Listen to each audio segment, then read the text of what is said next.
Wrong is wrong, right is right, bro. That's what I grew up on. Niggas that love me, bro, gonna tell me, bro, you was wrong. Right. All right. Don't tell me that in public. Wait till we get back to the hood. I might set off a melee. And niggas gonna fight with me, but when we get back to the hood, bro, that was bullshit. Don't do that. You gonna get us in a wreck. Wrong is wrong, right is right. How did you get your mindset into this alter ego to be comfortable being Black Mamba? At practice or when I'm training or during games, I switch my mind to something else. I switch my mode into something else. For me, it's the equivalent of Maximus Decimus Meridius and Gladiator picking up the dirt, smelling the dirt. It's go time. Nope. Yeah, Elon. That was my guess. So what he got? He got the Doge. What's the Doge? The Doge, this ain't the first time a Doge existed. The Doge was a position in a oligarch society in ancient Venice. It lasted for 1,100 years. Napoleon Bonaparte is the reason that it failed. But the governing class at that time, the elites, would position somebody as the Doge for that society to do things that they normally couldn't do, right? So now he looked at their blueprint all them thousands of years ago and said, well, I'm going to become the Doge in today's time, right? I need to do things that politicians can't do. Donald Trump is the president. I'm going to be the Doge. They created it as an acronym, Department of Government Efficiency. Right. But Doges had lasted for hundreds of years, right? At a certain point in time, they just became symbolic power, right? This person that we use to kind of scapegoat that's doing things. And behind the scenes, you got this shadow government that's running these plays. But right now, he's the Doge of America. But essentially, he's still the USA AID. Well, all of that shit that's just smoke and mirrors, right? You want to go after the real players. They are running the first 100-day play of the, what's the thing that all the Democrats is mad? The Project 2025. Their playbook is out there, right? They tell you everything that they go do. They just push the bill to protect Christians, right, from Christian bias, right? Like they running every play that they said, Christian nationalism. So when you look at that, Elon Musk is unchecked power, right? The politicians don't know how to deal with him because they created them a Doge. They said, we're going to give this man power to rule and do things, cut the government. They're trying to stop him from getting the treasury books because he's not even doing it himself. He got algorithms and machines that's going in there and cutting things. And he's saying this out loud, right? And his plan is very obvious.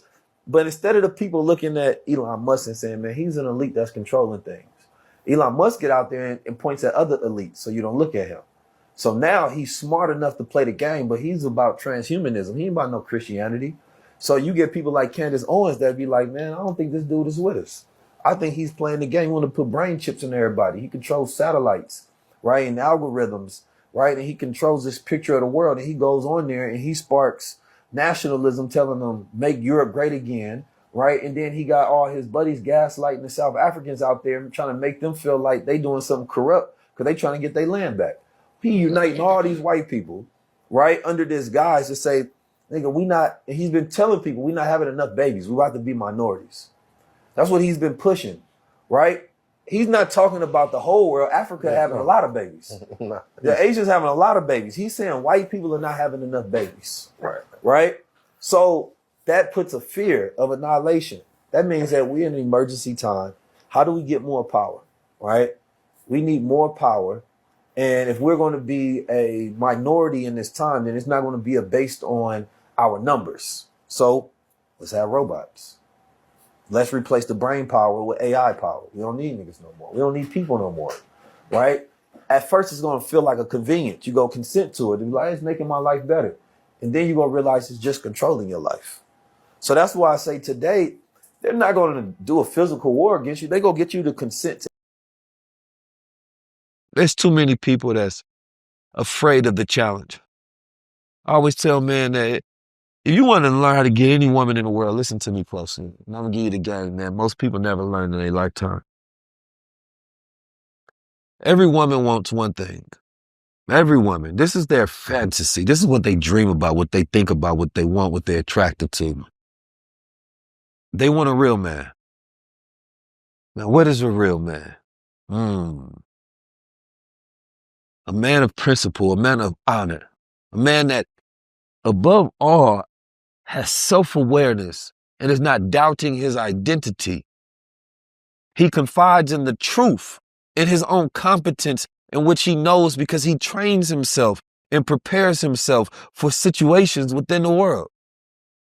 When you move as a man, think as a man, stomach in, chest out, head up, always keeping a peripheral vision, looking out for threats and opportunities at the same time, understanding how to establish order and look another man in his eye, understanding how to be bonded with your word and never let it fail.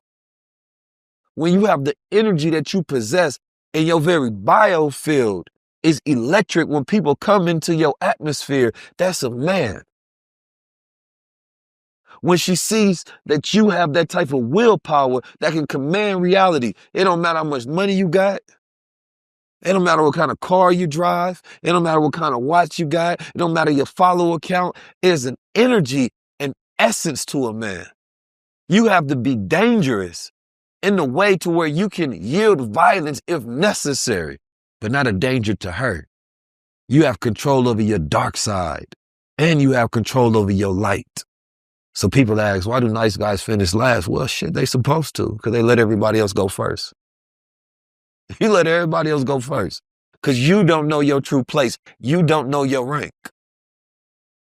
That's the beauty growing up in a militant environment. It helps you break this bubble that you start developing, and you realize that you can be a part of something bigger than yourself, and developing a vision and honoring God automatically gives you this ability to be a part of something bigger than yourself. But when you got that militant mind and you in the ranks, then you realize how to work in the team. You realize how to be able to work with other men. You realize your shortcomings. You start to learn yourself. You start to learn who you are. That's why every man must embrace hard work.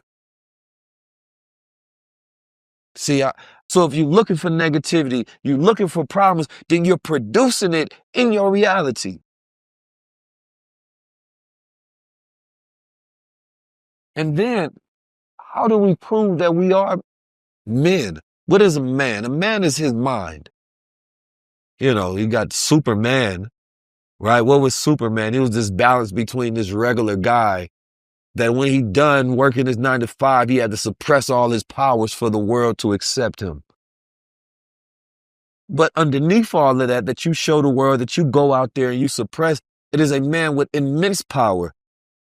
And his actual real greatest threat, right, was himself thinking about his ability to control this power in humanity. That's how you are. That's why you can't get too emotional.